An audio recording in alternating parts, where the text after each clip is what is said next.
ఈ విధంగా ఆ ముగ్గురు కన్యలు పునర్జీవితులైన వృత్తాంతమును వశిష్ఠ మహర్షి దిలీపునికి వివరించాడు. దిలీపుడు శ్రద్ధగా విన్న తర్వాత తనకు కలిగిన సందేహాన్ని ఇలా అడిగాడు. ఓ మహర్షి, ఈ భూలోకమునకు యమలోకమునకు దూరమెంత? చనిపోయిన ఆ ముగ్గురు కన్యల ప్రాణములు ఎంతకాలంలో వెళ్లి తిరిగి వచ్చినవి అని ప్రశ్నించాడు. మహారాజా, చనిపోయిన ఆ ముగ్గురు కన్యలు పుణ్యవతులు. వారొకసారి మాఘమాసములో స్నానమాచరించి ఉన్నందువలన వారికి కలిగిన పుణ్యఫలం వలననే మరలా బ్రతకగలిగారు. దీనికొక ఉదాహరణ చెబుతాను విను. ఒకప్పుడు పుష్కరుడనే విప్రుడు యమకింకరులచే యమలోకానికి పోయి తిరిగి భూలోకానికి వచ్చాడు. ఆ వృత్తాంతం చాలా చిత్రమైనది. పుష్కరుడనే బ్రాహ్మణుడు జ్ఞానవంతుడు, అన్ని జీవుల యందు దయ కలిగి ఉండేవాడు.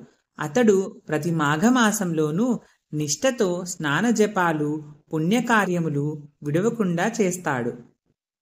ఒకనాడు యముడు పుష్కరుని ప్రాణములు తీసుకుని రమ్మని తన భటులకు ఆజ్ఞాపించాడు. యమభటులు వెంటనే వెళ్లి విప్రపుంగవుని ప్రాణములు తీసి యముని వద్ద నిలబెట్టారు. ఆ సమయంలో యముడు చిత్రగుప్తునితో దీర్ఘంగా ఆలోచన నిమగ్నుడై ఉన్నాడు.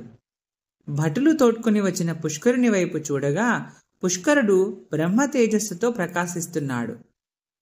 అతని తేజస్సు చూసి వెంటనే పుష్కరుడిని తన పక్కనున్న ఆసనముపై కూర్చొనబెట్టాడు.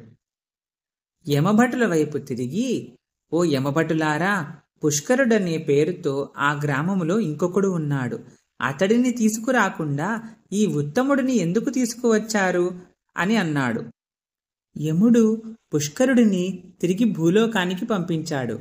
అలా పంపించే ముందు పుష్కరుని కోరిక మేరకు యమలోకాన్ని చూసేందుకు అనుమతినిచ్చాడు. పాపులు అనుభవిస్తున్న నరక బాధలను చూసి వచ్చిన తరువాత పుష్కరుడు మరింత జ్ఞానముతో దేవుడినే స్మరించుచుండెను. ఈ ప్రకారంగా కొంతమంది పుణ్యాత్ములు యమలోకమునకు వెళ్లి తిరిగి వచ్చి ఉన్నారు. శ్రీరామచంద్రుడు రాజ్యాన్ని పరిపాలించే సమయంలో ఒక విప్రకుమారుడు చనిపోయాడు. ఆ వార్త విని రామచంద్రుడు యముణ్ణి ప్రార్థించగా యముడు ఆ బ్రాహ్మణ బాలుడిని తిరిగి బ్రతికించాడు. అలానే శ్రీకృష్ణుడు తనకు విద్య నేర్పిన గురువు యొక్క కుమారుడు చనిపోగా తన మహిమ వలన మళ్లీ బ్రతికించాడు అని వశిష్ఠుడు దిలీప మహారాజుతో చెప్పాడు. ఈ వీడియో మీకు నచ్చితే లైక్ చేసి షేర్ చేయండి.